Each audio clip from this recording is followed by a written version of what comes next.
Well, hello there, humans, bees, earthlings, whoever you are, wherever you are, whatever you're doing, and if you're lucky enough to be doing it too. I'm Bushka, and this is the IS-2. Welcome back to the channel. If this is your first time here, well, happy days for you. We're going to have a little bit of fun in the old town tonight. This is the IS-2, and it is... Look, my mate Maxie would tell you, there's no surprises that he'd say this, but Russians just do it better, and probably for a little bit longer than most. What do I mean by that? Well, this is the IS-2, and it is a direct rip-off of the IS, the Russian Tier 7 heavy tank. That's not where the story ends, but it's certainly where it begins. It's an interesting vehicle in and of itself, because the IS is an interesting vehicle, but it's not quite an IS. It's an IS slightly light. And there's a couple of things you really need to know about this tank. I'm going to get to those, and we're going to talk about a lot of things with regard to this. Now, I drove it for quite some time. I drove it on EU, I drove it on Asia, and the tank did pretty well. It did well when I let it do well, but by the same token, I mean, you're going to see some of the games I put up here, they're just... The rest of the team's bad. That's all there is to it. They get beat, or rather, less the rest of the team is bad, and more the rest of the opposition is good. I mean, this poor bugger here in the VK, I know not to drive down there because I'm an experienced old hand, and I know that there's going to be a lot of other tanks camping the corner there, and he tries to roll forward to get the kill shot, and in doing so exposes himself to a lot of incoming fire and gets wrecked. And that's just old age and treachery. I know these things. I don't put myself in a bad situation, and regardless of the tank, I'm not going to die in that position because I know that I've died there before and I've learned from that experience. And you get some bad teams. That's all there is to it. And you get beaten. That's all there is to it. Even the best players in the world get beaten. But is it the IS-2's fault? Well, no, not particularly. I found the tank was adequate. It did the business. It's not the star in the line, and that's fair enough. I think the star in the line for the Chinese heavies is the WZ-110, which is the next tank along from this. But it does share a couple of things. Well, it shares one important thing, that it also deals with the WZ-110. Geez, nothing like a bit of lag to really make the heart beat faster there, and cost you a lot of hit points. It's got two guns, and only one of them is really the gun that you should be driving. This tank has a 122mm. Now, the WZ-110 has the same kind of conundrum. It has a really big alpha gun that sucks, and it has a very low alpha gun that really rocks. And it's more defined than the WZ-110 in the IS-2. And what do I mean by that? Well, if you were to drive this tank about the place, you would have some issues if you try to drive at the 122mm. And it would probably make you say, well, this tank's really bad. And the truth of the matter is that the tank's not really, really bad. It's just, this gun is really, really bad, the 122mm. If you drive it with the 122mm, you're getting abysmal gun handling. In fact, the gun handling on the 122mm IS-2 is even worse than the gun handling on the 122mm on the namesake tank, the IS, the Russian tank. You've got 0.435 dispersion at best versus 0.417 on the IS. You've got 5 degrees of gun depression versus the 6 degrees of gun depression on the IS. You've got, I mean, it just goes without saying that a less accurate gun that has less gun depression is bad. It's worse. So if you don't like the IS tank, and I mean, I had a lot of this stuff where I was doing 2K plus and the rest of the team wasn't getting there, but you get that. I mean, it's not everyone's fault. You just get beaten, right? So I've included a game here running the big 122mm, and look, it can be used, it can be useful, but the reload time on the gun is very, very long.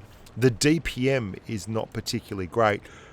The penetration numbers are pretty crap, and everything about it is bad. But still, some people love the 122mm. I used to love running the IS with the 122mm. The game's changed a lot.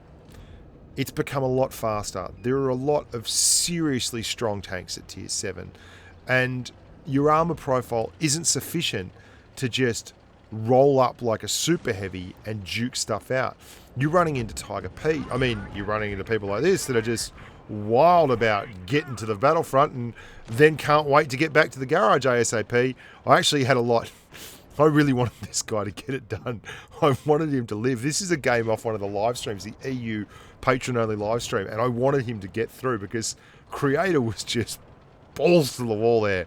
And you've got to appreciate a man that'll take the lightest tank on the battlefield and shove it so far down the opposition's throat that they nearly choke on it. But I digress. This is a T25 and 2. He's also role-playing a heavy, which is bizarre to me. And they're the kind of soft targets that a 122mm will absolutely punish. It's all well and good running into them when you're in a 122mm toting gun tank. But they're not the kind of targets that you want to be facing up to a 122mm with. They're not the kind of targets that you're going to be seeing a lot of. You're going to see a lot of tier 8 super heavies if you get up tiered, and you're going to see a lot of heavies at your own tier, in fact, that are tough to deal with. And there's a lot of heavies that your 175mm of pen, when coupled with 0.435 dispersion and an absolutely abysmal aim time, just won't manage with. And this is driving it with all the I mean, we didn't really nail him bad, buddy. This is driving with all the bells and whistles. This is absolutely spare parts up out the eyeballs. And you get shots like that, but they don't happen real often. That made me crow and cream on stream. I was expecting that to miss and it hit. That's great, but it doesn't happen a lot. You are far better off running this tank. Absolutely far better off running this tank with the 280 Alpha 100mm gun. Because for starters, you get another 13% damage per minute, which is important to get. Secondly, you get a much improved aim time. And that's really important because you don't have an incredible armor profile, so the less time you have to spend aiming a shot, the better. Thirdly, you get another degree of gun depression, which is really key when you are in a tank that, while reasonably mobile, is not incredibly mobile. And so you don't want to be having to swing your sides around trying to angle up to an incoming target.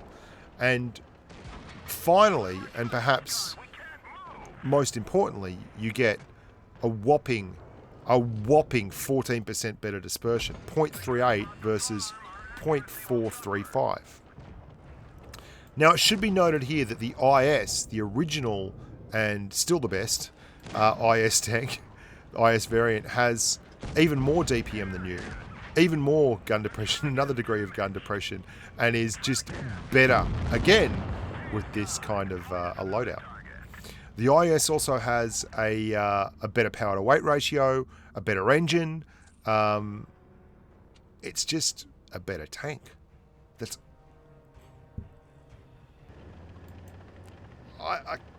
it's just a better tank. I'd love to say something different, but it's not. The IS is a better tank than the IS-2, the Russian IS-2. The IS is better than the Chinese IS-2. If you have to get through, and you absolutely have to get to the WZ-110, and you should, because the WZ-110 is a tank that, if it doesn't get nerfed, is going to be an absolute must for tournament tankers and for anyone that wants to drive seriously at tier 8, then here's what you can do with this tank, because it can do some things well. It's got 40 degrees of traverse, so if you're in a turn fight, you have enough traverse at this tier to actually angle up to medium tanks. And they're the guys you really want to be fighting. And you can see how I'm keeping my angles pretty solid against this poor old T-43. And you also have enough mobility. The tank itself will get out and run. You can get 34 kilometers an hour out of it, which is just enough to chase down other heavy tanks. And it's enough to get into a turn fight with a T-43 and manage. 36.45 degrees traverse per second. Excellent.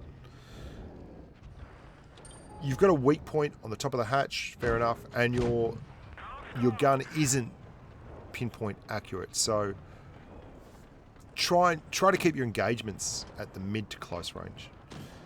But you have 1,230 hit points. You have better than 2k DPM. And you have an armor profile that's always been awkward.